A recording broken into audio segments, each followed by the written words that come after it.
In this video, I'm going to talk to you about what to do if you have very little money and need to create video content for your business or for your channel online.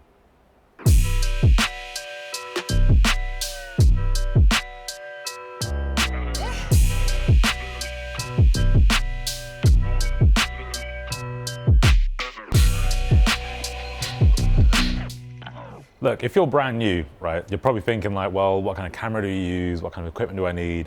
And whatever else. And look, I was pretty much in the same position when I started out. I started out back like in 2015, 16, something like that. And, you know, at the time, like I didn't really have any money. I was working in a job, saving for a wedding and all this other stuff going on. So I had very little resource with regards to like proper video equipment. But I remember when I got started, and if you've not seen my like Fade to Black documentary, highly recommend go checking that out because you can check out the full story. But to put it quickly, like basically, you know, I needed to go out and make a video for somebody to kind of show them what I could do. I didn't have a portfolio or anything online.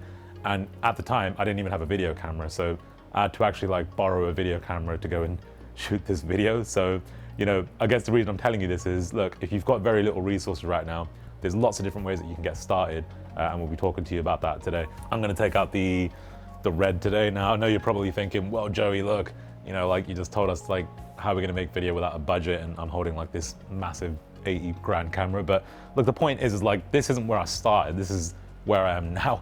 This is what I'm choosing to use now because I want to. But look, it doesn't mean that you've got to use an expensive camera. If you go online, you check out some of the videos and stuff that have been created by some really quite talented content creators out there that have made video content using very limited resources. Again, mobile phones and entry-level DSLR cameras. I think Maya, who shoots some of the vlogs on this channel, shoots on a GH5. Not the cheapest, but you know, you can shoot some amazing video content if you check out some of the stuff she's doing. It looks pretty good. So first thing we're going to need is obviously the camera. And obviously, we've got a lens with the camera as well. So if you're using your mobile phone, you don't need to worry about that. But if you've got a camera with a body, i.e., you know, just the brain or whatever you want to call it. So we've got the camera, we've got a lens that we need to shoot some stuff on. What we're using today, we've got the Sigma. So it's like an 18 to 35. So pretty well-rounded lens. It will get you enough kind of focal points to shoot whatever you really kind of need. Make sure you take a battery, obviously, a memory card, so storage for your camera as well is important.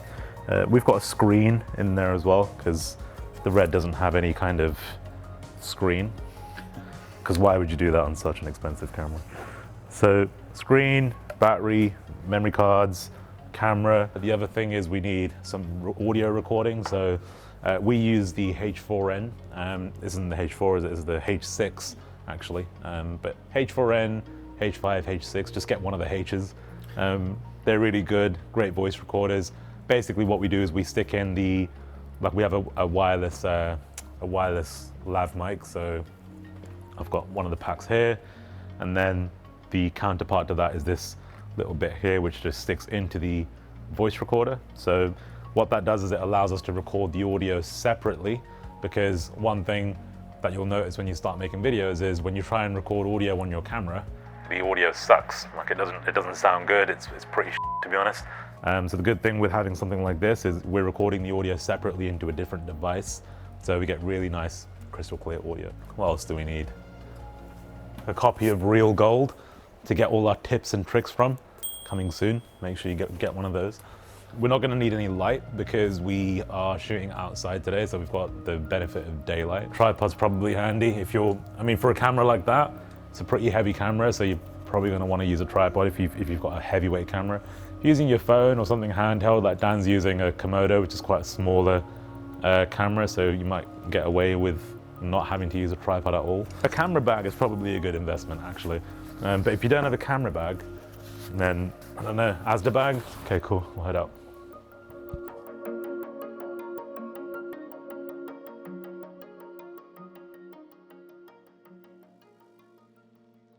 So we've basically pulled up to a car park, like an outlet for all the US folks listening. So it's not the best place to shoot, I'm gonna be honest, like, because there's not a lot of like, we couldn't film that way because there's loads of shops and stuff, so we're gonna see all the shops in the background. To be honest, you can basically film anywhere you want. It's just about how you position your camera and also making use of a little bit of, you know, depth of field and kind of blurring your background out, because if you've got a decent enough lens with a low f-stop, you can basically create quite a nice blurry background so you don't actually necessarily see where you are anyway. Like, it's just kind of like a blur, so it's not necessarily a big issue. What I would typically look for when I'm going to film is like problems with the shot. Like, that's pretty much how I operate, is if I film here, what's not going to work?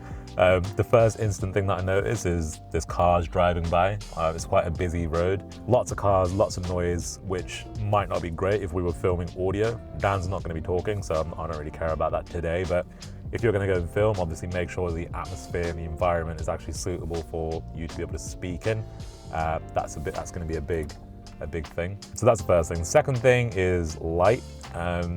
They're both equally as important as each other. I guess light's probably more important, I guess depending on how you think about it. So right now it's cloudy, there's no sun out, which is perfect, because we don't want to really be getting hit with loads of bright sunlight and whatever else. It will ruin your shot, because one, it's never consistent if it's cloudy, so you're going to literally have your light bouncing up and down. It's really annoying.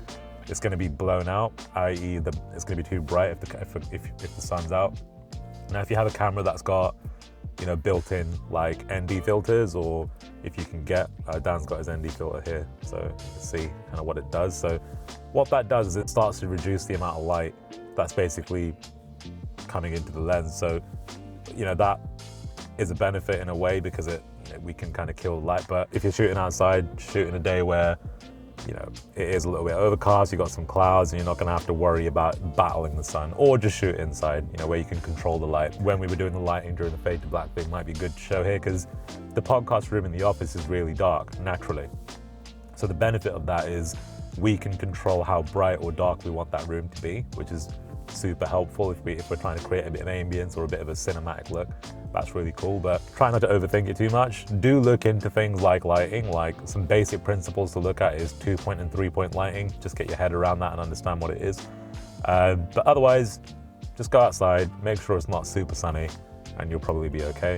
If you're shooting on your mobile phone, benefit of shooting on a phone is you can just shoot in automatic. So, you know, if you're shooting in automatic, the phone will basically adjust the settings to make sure you're getting the best possible picture in the light that you've got. So it will adapt the phone's settings to give you the most clarity it can, given the circumstances of the light and whatever. So that's a good thing if you're not super experienced with a camera, but it kind of sucks as well. You don't want to be that person that relies on automatic settings. You want to be able to go and customize the look of your video, you know, change the profile and all of that stuff. You want to know how to use your camera to the point where you can adjust those settings yourself and control the scene for yourself. So I would encourage you to learn your camera, learn the manual settings, and understand how to play around with your ISO, your shutter speed, frame rates, and all that good stuff to try and create the shot that you want for your video. I think that covers quite a range of different things there in terms of cameras and that kind of stuff. So let's kind of look at the shooting. So we've already covered lighting a little bit. We've talked about obviously the noise factor. What we'll try and do is shoot in a way where we're not getting anything around us. It will just be an isolated shot. So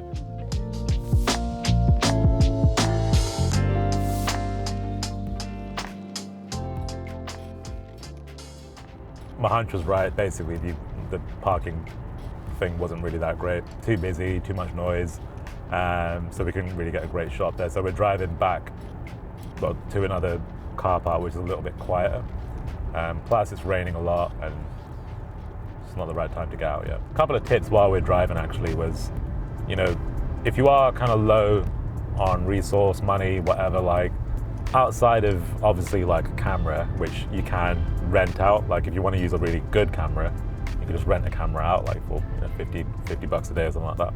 Outside of just the camera itself, like, let's think about other props. Like, for example, you might not have the luxury of having, you know, high-end videography lighting or photography lights, like soft boxes and whatever else. So you could actually use the room lighting that you've already got. So if you've got a lamp, if you've got, you know, I don't know, just any kind of luminous thing in your house, you can actually use those things to create a really nice atmosphere. So sometimes setting up a little lamp behind you or just on the side of you to create a bit of, nice ambience. Like, you can use room lighting in a really effective way to create a nice look to your video. It's just about being creative and thinking outside the box a little bit.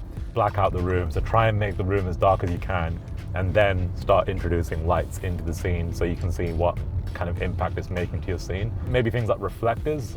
Again, a reflector is something that you use to bounce light with. You can kind of make these at home too, like if you just have a bit of cardboard, stick a bit of white paper on it or something, or even just using something to just deflect light with. Like there's a lot of different ways you can deflect light. It doesn't have to be this really expensive piece of equipment. So just being resourceful, and as long as you understand the principles behind it of reflecting light, these are the kind of things that you can do to just make your stuff look a bit more better, but still being super resourceful with the stuff that you've got around you. So that didn't go to plan. Basically, it's just we didn't find the right spot. So what we're going to do is we've actually shot a couple of YouTube adverts out on the strip of road just here before. It looks quite cool. So what we'll do is get the stuff out and we'll set up outside just here, because if it does start pissing it down, then we can just come back in without it being a big issue. So there's a lot of different resources online, honestly. Like when I started out, like, I know it's probably something that's pretty typical, but sakes. So when I started out, like, it was just as simple as doing a Google search, like trying to understand like what kind of shots should I set up, what are the different shots, like what's a wide, what's a close-up, and that kind of thing. Like all of that stuff I just picked up just from literally doing a couple of searches online and figuring it out from there.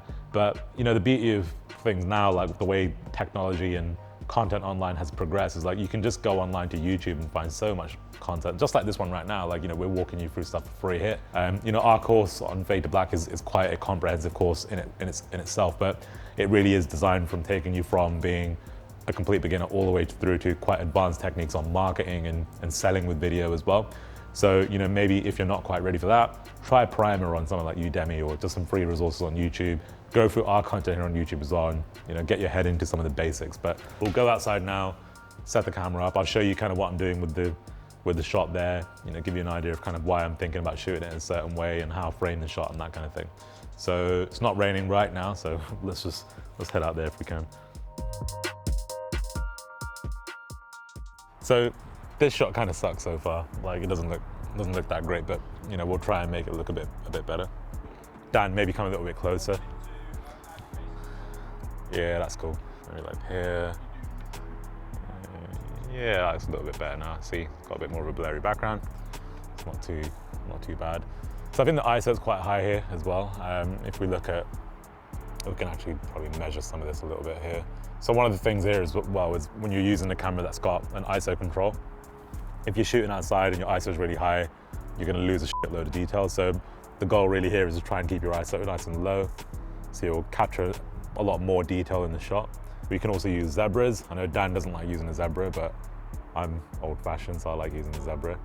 So zebra kind of gives you a little bit of a measurement on the whites and the lights. So if you're kind of blown out in any proportion, the zebra will show up, and it will tell you that you're too bright. Right now, we look completely fine. The shot's really simple. It's like a medium shot. It's like waist up. It's a good shot. This is a really traditional kind of length, I would say, for like a talking head video online. Sometimes you might want to like kind of punch in a little bit, but if we were out here, for me, this starts getting a little bit too wide. It's almost like Dan's kind of lost in the shot a little bit because it's just so wide. So I like being kind of here. It's a nicer kind of length. And then sometimes if we want to, we can punch in a little bit more, like here, say. And this is quite a nice shot because it's it's a lot more detail on Dan's face. We're losing a lot of the distractions from the side of the shot as well. So for me, that's a little bit better. But in no way is this shot perfect. I'm not trying to say it's the perfect shot, but this is all you really need to start with, right? Just get yourself on camera, make sure the shot's set up generally well. We can see Dan quite clearly. There's not too much going on around him. There's not people walking around, cars driving around and all of that stuff. It's all quite pleasant and still. When you set your shutter speed, just to keep this really super simple, just double up from whatever your frame rate is. So we're shooting in 25 frames per second here. So our shutter speed needs to be sitting at 50 frames, at 50, okay? That's gonna make sure that the shot's not doing anything funky with the light or with the actual shutter and the camera's not flickering incorrectly or in an odd way. You can increase the shutter speed as well if we wanna create a cool, like if you were shooting like a zombie flick or something, we can do that right now. Dan can play around with his umbrella. So let's go a little bit higher. So if you can see the way that the umbrella is moving now, there's a lot more detail being captured in the way that it's moving. You can see the movements in the small increments of the movements, you can see them really clearly. Whereas if I bring that shutter back down, now it's a lot more of a smooth motion at 50. So, you know, that's just something to bear in mind if you want to experiment with that, up to you. But you do start, you know, the light does start becoming a little bit fiddly when you start increasing the shutter speed, so just make sure you're kind of keeping a check on that as well. There we go, that's Dan in the shot, and that's pretty much it. So I'll stop recording here and then let's go inside because it's freezing. So look, I know that was pretty simple. We pretty much just put the camera on the tripod, went outside, got Dan to stand in the middle of the shot, and I just pressed record. And do you know what? It really is that simple. You don't have to really make it any more complicated than that when you're starting out. And you know, I know you can easily get lost in the details, like, you know, understanding your brightness and your shutter speeds and all of that good stuff. You know, what lens should I use and all of that. Like, you know, it's a vast and complex industry, and there's a lot of different things that you can learn about. But the most important thing you need to do is actually just go record something, because that's going to give you the most experience above all. And that kind of brings me on to the next thing, is go and find experience. Look, when I started, I was filming stuff for free. Like, I was going out and offering my services, which at the time was just an amateur videographer, right? I wasn't a professional. That's my, you know, kind of advice here, is just go out and start making stuff. Like, let's say you've got somebody who's kind of, I don't know, starting their own YouTube channel, go and film stuff for them. You know, use that to your advantage and build up your experience by doing that. We have a tool called Videos. It's a great application in the cloud that allows you to create animations for your videos in just a few clicks. So if you want intros, outros, lower thirds, stingers, and that kind of thing, all of these kinds of animations will make your video content look a lot nicer. It will polish it up and make it look a lot more professional. And the great thing is, it takes literally a few minutes to make these animations. So, you know, go and check out videos.com. Go and make some animations, and that's going to really help you to spice your video content up as well. If you've got any other questions about this topic on, you know, equipment or stuff that you're confused about and things you need help with, please leave it in the comments and we can help you and direct you in the best way that we can. And that's pretty much it. So that's it for this one, and we'll see you in the next video. Make sure you subscribe, and we'll see you next time.